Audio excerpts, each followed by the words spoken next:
Assalamualaikum warahmatullahi wabarakatuh. Alhamdulillahirrahmanirrahim. Assalatu wassalamu ala asrafil anbiya'i wal mursalin wa ala alihi wa sahbihi rasulillahi ajma'in.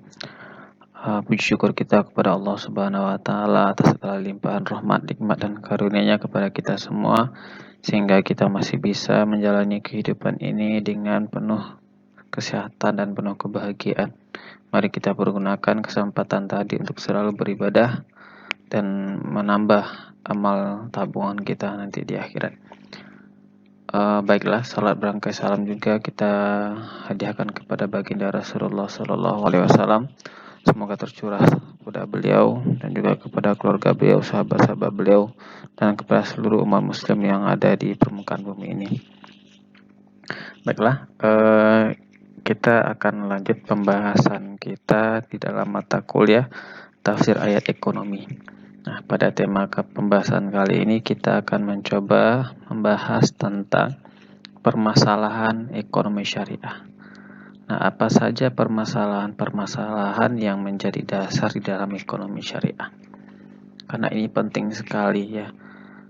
Begitu juga dengan ekonomi lainnya ya, yang kita ketahui. Mungkin ada ekonomi konvensional yang sama kita ketahui. Itu juga mempunyai permasalahan-permasalahan tersendiri. Nah, tapi secara umum ya semua permasalahan tadi saya rasa sama ya permasalahan dasarnya. Nah, nanti akan kita bahas secara lengkap bagaimana permasalahan ekonomi tersebut. Kita tahu ya problem dasar atau problem umum ya dalam sebuah ekonomi itu adalah kebutuhan manusia yang tidak terbatas ya, keinginan manusia yang tidak terbatas, kemauan ya, kebutuhan, keinginan, pokoknya semua apa yang diinginkan manusia itu barangnya terbatas. Nah, sedangkan alat pemuasnya, sedangkan barangnya, sedangkan SDA-nya itu terbatas. Nah, para ekonomi konvensional menyebutnya istilah kelangkaan. Nah, dalam Islam pun juga ekonomi Islam permasalahannya itu distribusi yang tidak merata, distribusi yang hanya terfokus kepada satu orang saja, hanya berapa segelintir orang saja. Nah, ini permasalahan umum yang biasanya ada di dalam ekonomi ya. Kalau konvensional kelangkaan, kalau Islam biasanya ya pemerataan ekonomi yang tidak stabil. Nah, ini dua hal yang ada di dalam ekonomi secara umum ya. Artinya dalam ekonomi Islam pun juga kalau pemerataannya ekonominya tidak merata, artinya juga terjadi kelangkaan ya, sama saja dengan ekonomi konvensional tadi. Nah, sebelumnya kita lihat coba dulu apa sih ya sistem ekonomi yang ada di dunia ini. Ada 3 ya. Yang pertama itu adalah sistem ekonomi kapitalis ya. Kita baca dulu konsep dari ekonomi kapitalis, di mana sumber kekayaan itu sangat langka dan harus diperoleh dengan cara bekerja keras, di mana setiap pribadi boleh memiliki kekayaan yang tiada batas untuk mencapai tujuan hidupnya. Nah, dalam sistem ekonomi kapitalis, perusahaan itu dimiliki oleh perorangan, jadi milik individu. Nah, terjadinya pasar atau market dan terjadinya demand atau supply adalah ciri khas dari ekonomi kapitalis. Keputusan yang diambil atas isu yang terjadi seputar masalah ekonomi sumbernya adalah dari kalangan kelas bawah yang membawa masalah tersebut ke level yang lebih atas. Nah, ekonomi kapitalis ini ekonomi yang memang membuat yang kaya itu semakin kaya, yang miskin itu semakin miskin. Ekonomi kapitalis ini sempat besar ya, sampai sekarang pun masih tetap kapitalis ya, yang kebanyakan besar. Ini dulu sempat terjadi perlawanan dari kaum-kaum filsuf ya, orang-orang filsafat, orang-orang pemikiran ya. Karena pada waktu itu ekonomi kapitalis ini sangat berjaya, di mana kaum borjuis itu kaum yang memiliki harta, yang memiliki modal yang banyak, itu mereka sangat berkuasa sekali terhadap kaum buruh yang bekerja di bawah perusahaan mereka. Artinya apa? Mereka ya menentukan segala sesuatu tentang kebijakan ekonomi. Nah, cuman ya seperti yang saya jelaskan mungkin di minggu kemarin, ekonomi kapitalis ini memang betul-betul mengeksploitasi tenaga buruh untuk mengambil keuntungan sebesar-besarnya. Kaum buruh rela digaji kecil asalkan mereka itu nanti akan disusupi dengan paham-paham doktrin-doktrin keagamaan. Tujuannya untuk apa? Untuk menerima kehidupan yang sekarang dengan kerelaan, dengan keridhaan. Nah, asalkan nanti di akhirat mereka mendapatkan balasan yang sangat besar sekali hingga masuk ke dalam surga. Nah, ini doktrin-doktrin yang diajarkan atau yang disusupi atau ini di, di, dicanangkan para kaum proletar atau kaum buruh yang bekerja di perusahaan mereka. Nah, dengan itu tadi mereka akan memanfaatkan kesempatan tadi untuk mencari kekayaan sekaya-kayanya. Artinya apa? Mereka kaum proletar, kaum yang buruh tadi ya akan selalu berada di bawah penderitaan yang tiada akhir. Nah, begitu juga yang terjadi sekarang. Ya, orang-orang yang kaya raya pada saat sekarang ini itu mereka akan selalu bertahan dengan kekayaan mereka. Karena orang-orang kaya tadi, mereka itu sangat berpengaruh terhadap sistem pemerintahan juga, sistem ekonomi juga apalagi, dan sistem-sistem lainnya. Karena mereka sangat berkuasa. Ini kapitalis, ya. Yang kaya ya semakin kaya. Nah, sedangkan lawan dari kapitalis itu adalah sosialis. Nah, ini terjadi pada masa proses Renaissance ya, pada revolusi industri di Inggris dan juga di Prancis.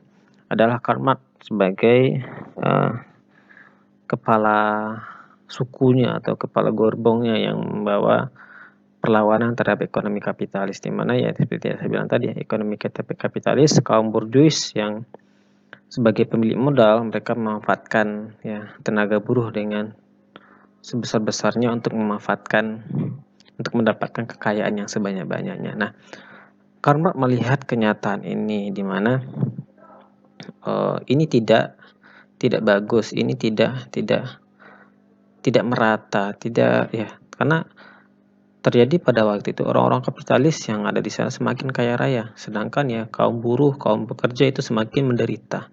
Dan ini yang dilihat oleh Karl Marx, ini nggak boleh seperti ini. Ekonomi itu harus sosial, harus melihat bawah, harus melihat bagaimana pemerataannya, harus melihat bagaimana manfaat yang dari kaum buruh sama-sama mendapatkan keuntungan. Nah, konsep ekonomi sosialis di mana sumber kekayaan itu sangat langka, ya, dan harus diperoleh lewat pemberdayaan tenaga buruh di mana semua bidang pertambangan, ya, pertanian lainnya. Dalam sistem sosialis, semua bidang usaha dimiliki dan diproduksi oleh negara. Tidak terciptanya market atau pasar dan tidak terjadinya supply atau demand. Ya, jadi nggak ada permintaan, nggak ada apa ya negara saja yang mensuplai, semuanya rata semua. Karena semua negara menyediakan, ya. Masyarakat tidak harus meminta-minta, ya. Semuanya akan difasilitasi sama rasa. Ya, seperti ekonomi komunis ya. Komunis itu kan negara itu milik kita bersama, ya. Nggak ada yang kaya, nggak ada yang miskin, nggak ada yang melarat, semuanya dapat sama rata sama rasa. Ini terjadi pada revolusi pada kerusuhan tahun 98 yang silam ya, dimana terjadinya PKI, Partai Komunis Indonesia, yang merampas atau yang melakukan pengambilan paksa terhadap tanah-tanah yang dimiliki oleh negara, ya, lalu dibagi rata kepada kaum petani. Ya, hanya dimiliki oleh segelintir orang saja tanah yang besar tadi, lalu diambil paksa dan dibagikan kepada masyarakat untuk dikelola. Itu komunis, sehingga terjadi banyak perampasan, pembunuhan. Itu yang dikembali oleh Karl Marx, ya. Itu juga yang dilakukan pada waktu itu di negara kita tahun 98 oleh PKI. Nah, sedangkan ekonomi yang ketiga, nah ini yang kita tahu, yaitu Islam. Nah, ekonomi Islam ini mempunyai satu konsep yang berbeda dengan mengenai kekayaan. Semua kekayaan di dunia ini adalah milik Allah Subhanahu wa taala yang dititipkan kepada kita. Dan kekayaan yang kita miliki harus diperoleh dengan cara yang halal, ya. untuk mencapai al-falah atau makmur atau yang sukses ya, dan sa'adah sakiyah, kebahagiaan yang abadi baik dunia maupun di akhirat. Jadi tujuan dari ekonomi Islam ini jadi tidak hanya terfokus kepada dunia saja. Berbeda dengan ekonomi sosialis dan kapitalis tadi, mereka hanya untuk dunia saja. Sedangkan Islam, agama kita itu tujuannya dua ya, dunia dan akhirat, lebih fokus kepada akhiratnya. Nah, dalam Islam yang ingin punya properti atau perusahaan harus mendapatkannya dengan usaha yang keras ya, untuk mencapai yang mana yang namanya Islamic legal maxim, yaitu mencari keuntungan yang sebanyak-banyaknya yang sesuai dengan ketentuan dan prinsip syariah. Yang sangat penting dalam transaksi ekonomi Islam tiadanya ada unsur riba atau maisir dan juga gharar ya. Riba, maisir dan gharar itu tidak boleh di dalam ekonomi Islam. Nah, ini perbedaan menonjol yang ada di dalam ekonomi Islam. Nah, ketiga sistem ini itu ada dan juga berjalan. Nah, tapi ya kita sayangkan sampai saat sekarang sistem ekonomi Islam tidak terlalu jalan ya, tidak terlalu berkembang dunia pada saat sekarang ini ya. Tidak lain juga kan memang dari sebab-sebab yang disampaikan di dalam diskusi kita tadi, salah satu faktor atau banyak faktor yang menjadi sebab tidak majunya ekonomi Islam di permukaan bumi ini. Nah, cuman yang menjadi catatan bagi saya ya, ekonomi Islam ini muncul baru belakangan setelah ekonomi konvensional, maksudnya perbankan nasional konvensional hadir ya. Nah, ketika ekonomi Islam ini dihadir atau perbankan syariah lah namanya mungkin ya, yang mengelola ekonomi kita, ekonomi secara global ya. Kemunculan ekonomi syariah, kata mereka, ini hanya murni untuk faktor bisnis saja. Kenapa dibilang faktor bisnis? Ketika terjadinya MUI ya, mungkin secara umum, dan juga beberapa negara lainnya MUI khususnya di Indonesia mengeluarkan fatwa tentang haramnya riba, haramnya bunga bank dari bank-bank konvensional sehingga itu sedikit ya menarik daya minat orang-orang Islam yang mempunyai rekeningnya di bank konvensional untuk menarik saldo mereka dan memindahkannya ke dalam bank syariah. Nah, memang tidak terlalu signifikan ya, karena memang selama ini mereka sudah menggunakan bank konvensional. Nah, tetapi dari sedikit tadi ya yang berpindah, yang bermutasi ke bank syariah, ini menjadi sasaran juga bagi orang-orang konvensional untuk ya mengembangkan bisnisnya dengan mendirikan anak cabang syariah. Jadi dengan mereka mendirikan bank syariah, nah jadi market share yang tidak tercapai oleh mereka dengan bank-bank konvensional seperti bank ya, kalau di negara kita ada bank Nagari ya, Bank Mandiri, Bank BNI dan bank-bank lainnya. Nah, mereka mendirikan produk-produk syariah ya, ada Nagari Syariah, Mandiri Syariah, BNI Syariah dan syariah lainnya. Dan mereka jujur katakan itu adalah bisnis. Nah, tujuannya untuk mengeruk pasar yang tidak bisa mereka capai dengan bank konvensional.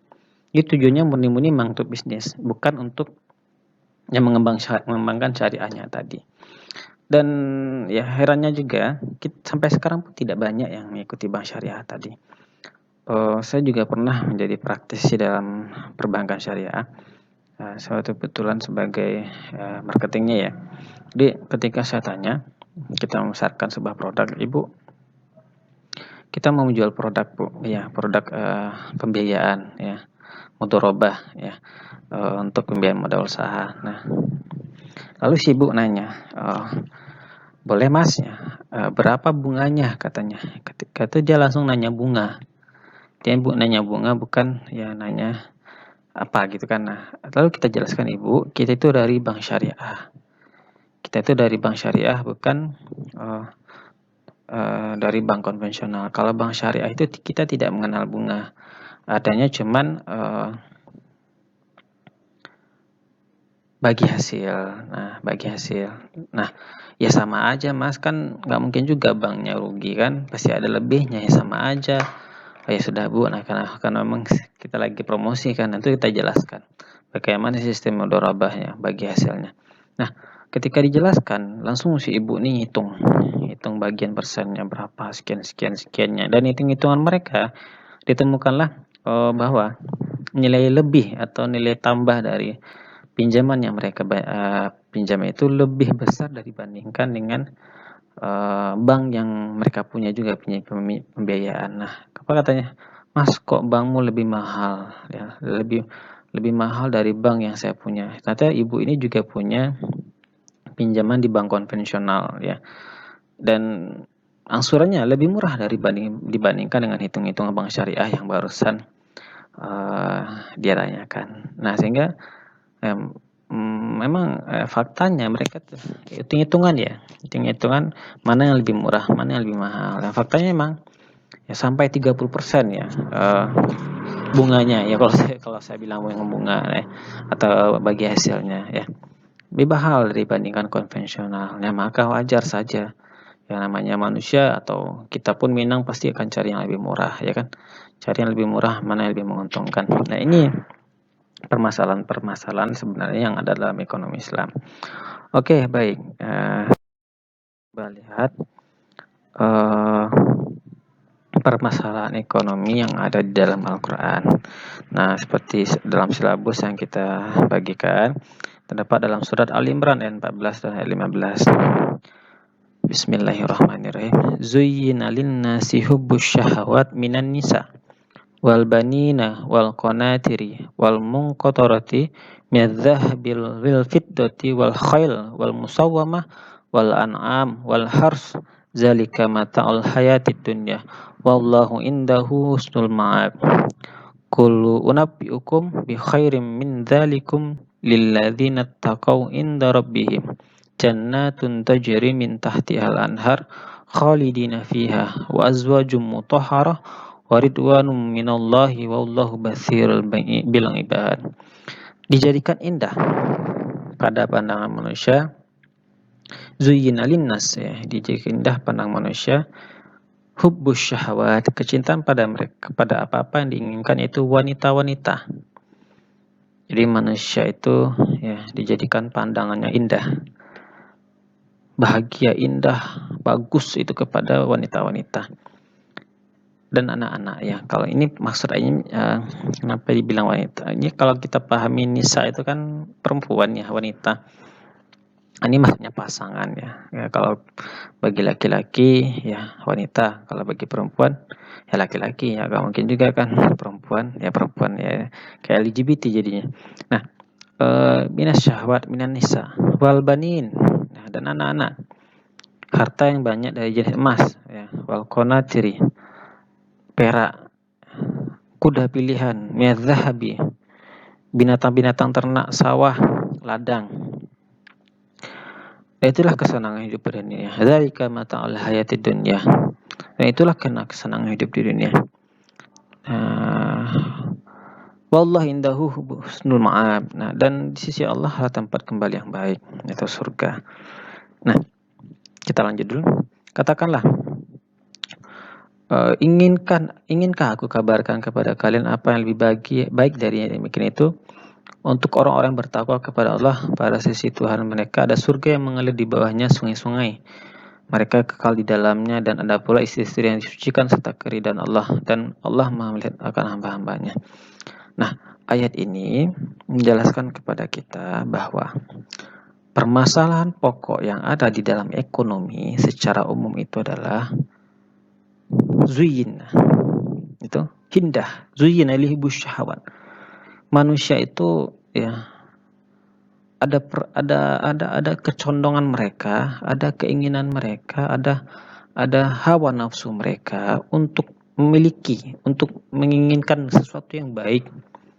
Kalau laki-laki itu pengen wanita yang cantik, ya kan? Dengan pengen wanita cantik tadi, segala upaya dan cara akan mereka lakukan untuk mendapatkannya. Ya, tentu tidak gampang ya, butuh uang, butuh materi, ya. Tentu kita juga laki-laki yang pengen mendapatkan wanita cantik ya tentu dengan uang, dengan duit ya kan. Tak mungkin hanya dengan tampang saja. Nah, itu juga permasalahan sebenarnya. Orang akan berlomba-lomba mencari kehidupan dunia, kesenangan dunia. Ya tentu wanita. Yang kedua, anak-anak. Ya, walbanin. Nah, orang juga akan berlomba-lomba mencintai atau mendapatkan anak, mendapatkan keturunan. Sebagai satu kebanggaan bagi mereka. Mereka akan berlomba-lomba. Apalagi anaknya itu dijadikan sampai sarjana, sampai bekerja, sampai menikah dan membanggakan orang tuanya. Itu salah satu bentuk keinginan kesenangan yang ada di dunia. Ya, harta juga ya, emas, perak itu juga bentuk-bentuk hawa nafsu yang ada di dunia. Orang akan berlomba mencari, memenuhi dan mendapatkannya sebanyak-banyak mungkin. Ya, emas, perak ya. Oh, sebanyak-banyaknya. Ya, itu tabiat jadi manusia untuk memenuhi kebutuhan mereka. Kuda pilihan ya. Kalau kita bilang kuda pilihan mungkin kalau sekarang mungkin seperti kendaraan. Kendaraan yang mewah ya. Kendaraan yang mewah yang sangat bagus ya. Kalau seandainya kendaraan tadi tidak bagus ya, mungkin kita tidak jadi ada rasa gimana gitu kan. Nah, itu kendaraan ya mungkin seperti Lamborghini atau kendaraan-kendaraan. Kalau bagi mahasiswa mungkin pengen motor yang bagus ya kan. Nah, itu salah satu bentuk keindahan-keindahan dunia ya. Dan binatang-binatang ternak ya punya mungkin kambing, sapi dan unta juga. Ini turun konteksnya pada masa Rasulullah. Nah, dan sawah, tanah, ladang dan segala macamnya. Nah, itulah kesenangan hidup di dunia. Dan di sisi Allah ada tempat kembali baik. Nah, kata Allah di ujung ayat, zalika mata'ul linnas, mata hayati dunia. Nah, itu semua adalah kesenangan, keindahan hidup di dunia. Wallahu indahu husnul ma'ab, dan hanya Allah tempat kembali, hanya tempat Allah lah tempat kembali kita. Ya, tidak lain bukan tempat yang bagus itu ya selain kepada Allah Subhanahu wa taala. Katakanlah, inkah aku kabarkan kepada kalian apa yang lebih baik dari itu, yaitu tempat kata Allah ya surga yang mengalir di bawahnya sungai-sungai, itu kembali ke tempat surga. Semua itu adalah hanya perhiasan dunia saja. Tidak ada apa-apanya kata Allah Subhanahu wa taala. Nah, inilah permasalahan yang ada di dalam ekonomi secara umum. Begitu juga konvensional. Semuanya sama. Ya, Allah SWT berfirman memberikan tentang semua yang dijadikan perhiasan bagi manusia dalam kehidupan dunia ini berupa berbagai kesenangan yang antara lain ialah wanita, anak-anak. Dalam ayat ini semuanya dengan sebuah wanita ya, An-Nisa, karena fitrah yang ditimbulkan oleh mereka sangat kuat. Fitnah maksudnya. Seperti yang disebutkan dalam sebuah hadis sahih Nabi sallallahu alaihi wasallam, "Ma taraktub ba'di fitnah adarra 'alal rijalil minan nisa." Tiada satu fitnah pun sesudahku yang lebih berbahaya bagi kaum laki-laki selain dari wanita. Memang fitnah wanita itu sangat besar sekali ya. Atau mungkin kita pahami juga laki-laki pun juga begitu, pasangannya juga ya saling melengkapi. Senang kepada anak ada kalanya karena dorongan membanggakan diri dan sebagai perhiasan yang juga termasuk ke dalam pengertian membanggakan diri. Punya anak ya seperti saya bilang tadi, kita dengan bangga menyombongkan diri kepada orang lain. Cinta kepada harta ada kalanya karena terdorong oleh faktor menyombongkan diri. Punya harta yang banyak, kaya raya kita disombongkan kepada orang lain dan berbangga-bangga. Takabur terhadap orang-orang yang lemah dan sombong terhadap orang-orang yang miskin. Nah, ini bentuk-bentuk permasalahan-permasalahan ekonomi dasar sebenarnya. Atau senang kepada kuda, itu saya bilang tadi, ada kalanya pemiliknya memelihara untuk berjalan berjihad di jalan Allah. Itu boleh akan dikasih Allah pahala. Bisa mereka perlukan maka tinggal memakainya ya, mereka mendapat pahala dari usahanya itu. Ada kala juga yang bersangkutan dengan melihara kuda untuk membanggakan diri dan melawan kaum muslimin. Ini kebalikan dari yang pertama tadi. Ini tidak baik, maka pelakunya akan mendapat dosa dan juga perbuatannya. Ada pula kuda dipelihara untuk diternakkan ya, tanpa melupakan haknya kepada Allah Subhanahu wa taala, maka nanti akan diberi balasan oleh Allah Subhanahu wa taala. Ya, itu semua adalah perhiasan-perhiasan dunia yang semua orang condong ya, zuyin ya, condong ingin menghadap ke sana ya. pasti semua manusia akan menghadap ke sana ya untuk memenuhi keinginannya tadi. Nah, kata Allah, siapa yang mautah kamu aku kabarkan apa yang lebih baik dari itu? Dari dunia tadi semua adalah surga, kata Allah. Maka orang akan meninggalkan dunia tadi, tapi mereka kebanyakan tidak tahu. Nah, ini permasalahan dasar yang ada di dalam ekonomi. Orang berlomba-lomba mencari keinginan, mencari kebutuhan, mencari hawa nafsu mereka, tapi mereka melupakan akhirat. Nah, dzalika mata'ul hayatid dunya. Itulah kesenangan hidup di dunia. Artinya itulah yang meramaikan hidup di dunia ini ya, sebagai perhiasan yang kelak yang akan fana, yang akan hilang. Ini yang banyak kita temukan di hidup dunia kita ini. Orang berlomba-lomba mencari harta dan semuanya nanti mereka kumpulkan seakan-akan mereka tidak ada matinya, tidak akan matinya. Ya. Wallahu ibadah, wallahu indahu husnul ma'ab. Dan di sisi Allah lah tempat kembali yang baik. Ini tempat kembali yang baik berpahala, itu surga. Nah, inilah yang harusnya kita cari, harusnya yang kita fokuskan. Jangan hanya fokus kepada dunia saja ya. Kalau bisa kedua-duanya, dunia jalan, akhirat dapat. Nah, betapa hidup bahagianya hidup kita kalau dua-duanya tercapai.